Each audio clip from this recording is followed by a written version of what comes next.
Hello friends, अस्सलाम वालेकुम, नमस्ते। आज का जो हमारा टॉपिक है वो है design consideration for solar system. तो अगर हम अपने घर में सोलर सिस्टम लगाना चाहते हैं तो उसके लिए हमें कौन सा साइज़ का मतलब कौन से वाटेज का सोलर पैनल लेना चाहिए, क्या होनी चाहिए साइज़ बैटरी की, और इन्वर्टर भी कौन से साइज़ का होना चाहिए, और ओवरऑल हमारी सिस्टम की कास्ट कितनी होगी। तो सबसे पहले हमें सोलर सिस्टम की डिज़ाइन के लिए जो 4 स्टेप्स हैं वो ज़हन में चाहिए। तो इसका पहला स्टेप्स ये है कि हमारे घर का टोटल लोड कितना है, उसका सम कितना होता है। तो जो जितना भी वाटेज है उसका टोटल लोड का सम करेंगे, उस हिसाब से हम पीवी पैनल की एस्टिमेशन लगाएंगे। देन बैटरी और इन्वर्टर भी उसी हिसाब से हम एस्टिमेट करेंगे और ओवरऑल लास्ट में कास्ट मालूम करेंगे। तो जो सोलर सिस्टम की डिज़ाइन के लिए जो बेसिक अजम्पशन है वो भी हमारे जहन में होने चाहिए। जैसे कि इन्वर्टर जो एसी से और डीसी को एसी में कन्वर्ट करता है उसकी इफ़िशियंसी 90% होती है। और नॉर्मल जो हमारी मार्केट में बैटरीज़ हैं उनकी अभी वोल्टेज है वो 12 वोल्ट है। उसके सिवा हमें सोलर सिस्टम के जो चार्ज कर सकते हैं मतलब सनलाइट अवेलेबल होती है वो मैक्सिमम 6 आवर्स पर डे होती है। मतलब दिन में हमें 6 आवर्स तक सफिशेंट सनलाइट मिलती है। देन पहला जो हमारा स्टेप है वो लोड एस्टिमेशन। तो सपोज़ हमारे घर का जो लोड है उसमें 2 कॉम्पैक्ट फ्लोरेसेंट लैंप हैं, हर एक की 15 वाटेज है जो 8 घंटे तक चलती है, और 2 फैन हैं, हर एक 40 वाट का है और 10 घंटे तक चलते हैं, और एक टीवी है 100 वाट की जो 2 घंटे तक चलती है। तो फर्स्ट स्टेप में लोड एस्टिमेशन में हम लोड एस्टिमेशन के लिए जो बेसिक फार्मूला है वो ये है कि टोटल यूनिट्स कितने हैं, मतलब कौन सी चीज़ कितने घंटे तक चलती है और उसका वाटेज क्या है। जैसे कि हमारे पास 2 कॉम्पैक्ट फ्लोरेसेंट लैंप हैं तो 15 वाटेज है, उसके लिए 8 घंटे चलते हैं, प्लस एक फ़ैन है 40 वाटेज है और उस 10 घंटे तक चलता है, प्लस एक टीवी है 100 वाट की जो 2 घंटे चलती है। तो टोटल ओवरऑल हमारे जो वाट आवर बने वो बने 840। तो उसके बाद हम सोलर पैनल की एस्टिमेशन लगाएंगे।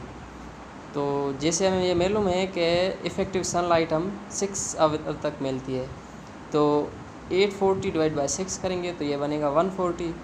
और जैसे कि पैनल की इफ़िशियंसी 90% होती है तो 140 डिवाइड बाय 90 मल्टीप्लाई 100 ये भी 155 वाट्स बनेगा।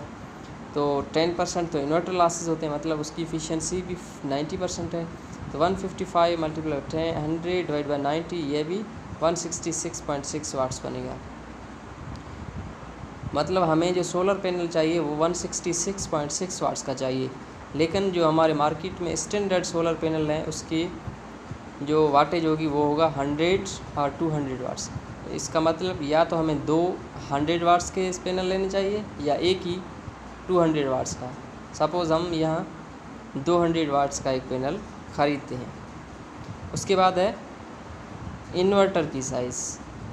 तो जैसे कि हमारा टोटल लोड जो कनेक्टेड है पीवी पैनल से वो है 170 वाट्स, तो इन्वर्टर भी हमें उस हिसाब से 170 वाट्स का लेना होगा। लेकिन हमारी मार्केट में जो रेटिंग आती है वो है इन्वर्टर की 100, 200 और 500 वोल्ट एम्पियर। उसके लिए हमारी चॉइस यही होगी कि हम 200 वोल्ट एम्पियर का इन्वर्टर लें।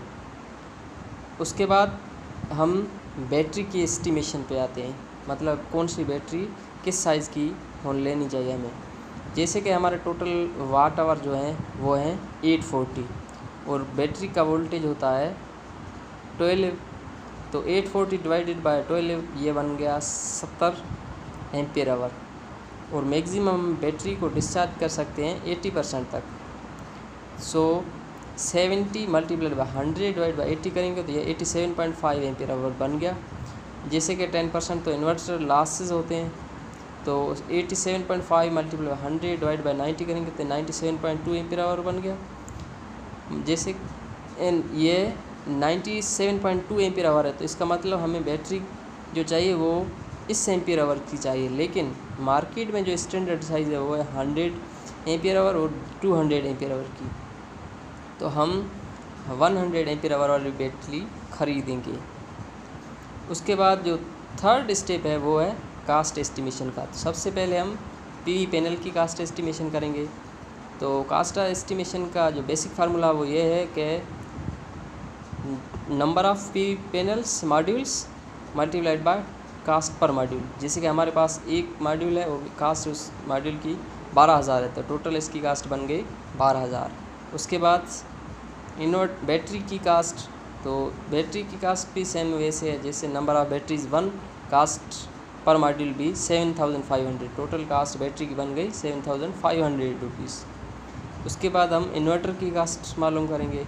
जैसे कि इन्वर्टर भी हमारे पास एक है और उसकी कास्ट 5,000, तो टोटल कास्ट इन्वर्टर की भी 5,000 बन गई। उसके बाद फाइनली हम ओवरऑल कास्ट एस्टिमेशन करेंगे। तो टोटल कास्ट जो सिस्टम की बनेगी वो सम अप होगा सबकी सोलर पैनल, बैटरी और इन्वर्टर की कास्ट का। जैसे कि सोलर पैनल की कास्ट है 12,000, बैटरी की कास्ट है 7,500 और हमारे इन्वर्टर की जो प्राइस है वो है 5,000 रुपीज़। तो टोटल ये बन गया 24,500 रुपीज़। लेकिन हमें एडिशनल कास्ट वायरिंग के लिए भी चाहिए, जो हम तकरीबन 5% लेते हैं सिस्टम कास्ट का। जैसे कि हमारे सिस्टम कास्ट 24,500 है, तो इससे 5 मल्टीप्लाई करेंगे और 100 डिवाइड करेंगे तो ये बनेगी 1,225, जिसको हम सिस्टम की कास्ट से ऐड करके हमारा ओवरऑल कास्ट बनेगा। अप्रोक्सीमेटली ये 25,000 तक होता है। तो thank you for watching this video. Kindly like and share, also subscribe my channel.